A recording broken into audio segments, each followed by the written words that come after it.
Padahal saya sudah menyerahkan mereka yang sakit ke dalam tangan Tuhan sesungguhnya, supaya mereka diberikan kesembuhan. Tetapi mengapa kok sebaliknya? Justru mereka meninggal. Saya terkadang merenung-renung, mengapa ini semua? Apakah ada yang salah di dalam doa yang saya...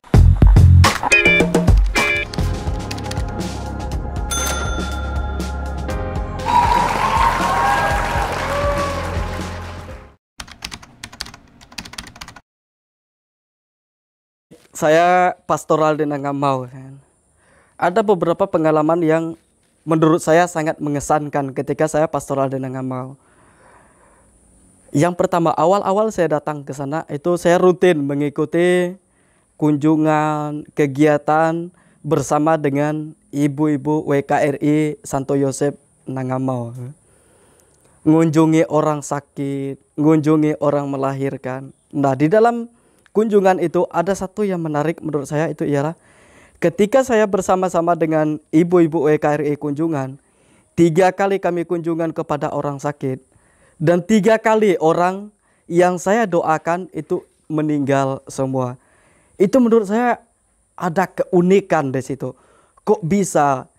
Padahal saya sudah menyerahkan mereka yang sakit ke dalam tangan Tuhan sesungguhnya, supaya mereka diberikan kesembuhan. Tetapi mengapa kok sebaliknya? Justru mereka meninggal. Saya terkadang merenung-renung, mengapa ini semua? Apakah ada yang salah di dalam doa yang saya buat? Ataukah ada sebuah mukjizat di mana saya bisa menghantar orang menuju kepada kedamaian untuk menghadapi kematian? Karena mereka yang saya kunjungi bersama dengan ibu-ibu WKRI itu mereka yang sudah tergolong sakit parah, ya. Nah, dengan adanya kunjungan kami untuk berdoa ke rumahnya, tidak lama kemudian jarak 2-3 minggu, 2 minggu meninggal. Nah, menurut saya di situ ada karya Tuhan di situ, di mana saya dipakai untuk mendoakan orang agar orang itu memiliki ketenangan untuk menghadapi ajal atau akhir dari kehidupannya. Lalu pengalaman yang berkesan juga selama pastoral di Nangamau itu ialah ketika turne.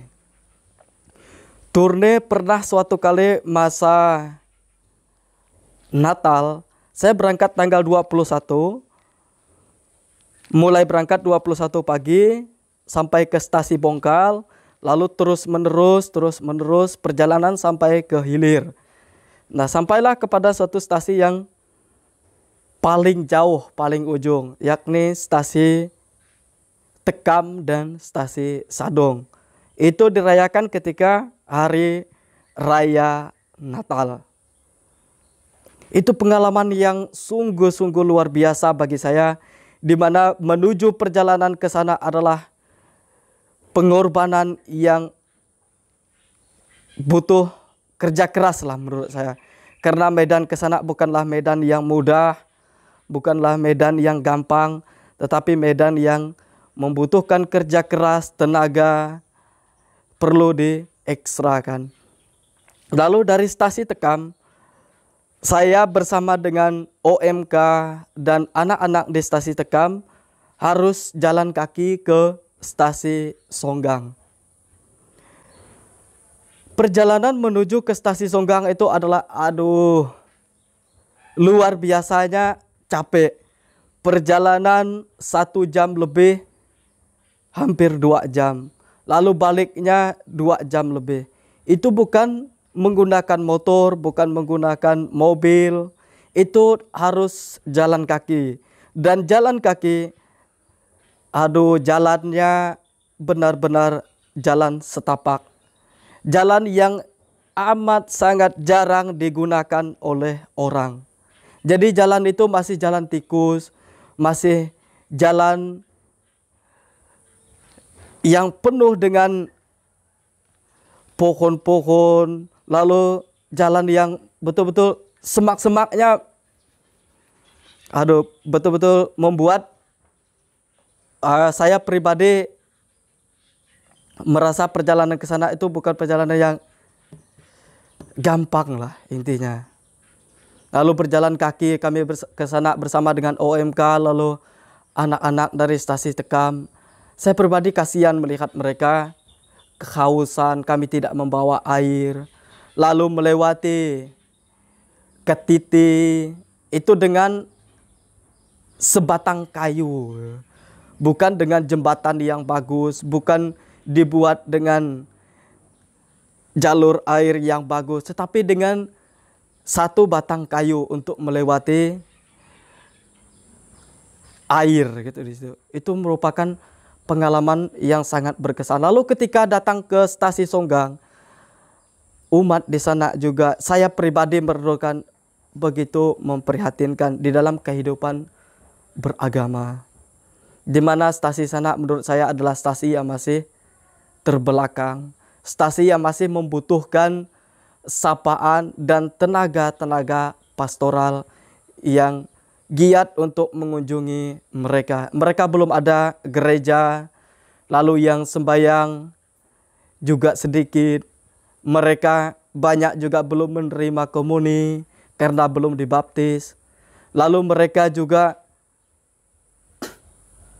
pengetahuan, pemahaman mengenai agama itu masih sangat lemah sekali.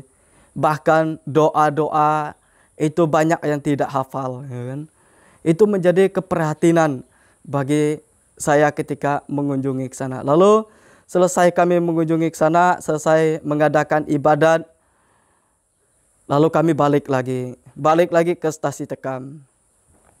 Balik lagi ke stasi Tekam, saya juga kasihan melihat anak-anak pulang siang-siang dengan teriknya sinar matahari, aduh. Tapi mereka mau gitu, ketika saya ajak untuk jalan, diajak untuk turne, mereka mau. Itulah yang membuat saya bangga. Itu ketika pengalaman turne. Lalu pengalaman turne di sana, stasi Nangamau itu ada 33. Lalu ada 4 lingkungan. Di setiap menuju ke stasi-stasi, itu jalannya mayoritas atau tanah yang dilewati adalah tanah kuning. Nah, tanah kuning itu kalau udah musim hujan, itu bisa membuat keringat sampai besar kelingking jari. Saya pernah bersama dengan pastor paroki yakni Pastor John, lalu bersama dengan Pak Selamat ketika masa Advent kunjungan ke stasi paling ujung lagi yakni stasi Kemantan, Landau Beringin. Itu jalan ke sana, ya ampun, mungkin Tuhan Yesus bisa marah ketika melihat jalan seperti itu. Udah musim hujan, harus berdorong-dorong lagi, motor berat, capek karena harus kunjungan 6, 7 sampai 10 stasi. Itu harus jalan terus setiap hari. Dan hujan itu tidak berhenti. Bahkan kami sampai kena banjir. Udah tanah kuning, kena banjir, hujan. Apalagi Pastor John, pastor paroki, pastor yang bisa dikatakan kurang sehat. Jadi saya pribadi sungguh merasa kasihan melihat perjuangan, pengorbanan dari pastor paroki yang mau giat pergi turne mengunjungi umat-umat yang di stasi. Pernah satu kali kami bertiga menurun di bukit. Itu kalau seandainya jalan itu bagus, paling 5 menit nurun bukit. Tetapi karena itu pas hujan, lalu jalannya becek, tanah kuning, mungkin ada 1 jam lebih kami menuruni bukit itu sampai ke bawah. Yakni bukit menuju ke stasi Tertung. Itu bukitnya benar-benar minta ampun. Licinnya. Yang herannya saya, anak-anak di situ itu main ski. menuruni bukit di situ, bukit yang seharusnya menjadi jalan tempat dilewati motor, mobil tidak pernah melewati situ, hanya dilewati oleh motor. Tetapi anak-anak di situ justru main ski di situ. Itulah yang membuat jalan betul-betul licin. Dan itu menurut saya adalah pengalaman yang sangat menarik dan pengalaman yang sungguh-sungguh membuat saya semakin kuat dan semakin tertantang di dalam menanggapi panggilan. Di mana dengan peristiwa itu saya harus mempersiapkan diri ke depan, harus mematangkan diri. Karena apa? Karena medan yang akan saya hadapi untuk kedepannya, terutama medan di Keuskupan Sintang, adalah medan yang tidak mudah. Dan karena medan itu tidak mudah, maka saya butuh persiapan, perlu kematangan diri, gitu. Mempersiapkan diri menghadapi berbagai medan-medan yang akan ditempuh dan dijalani untuk kedepannya.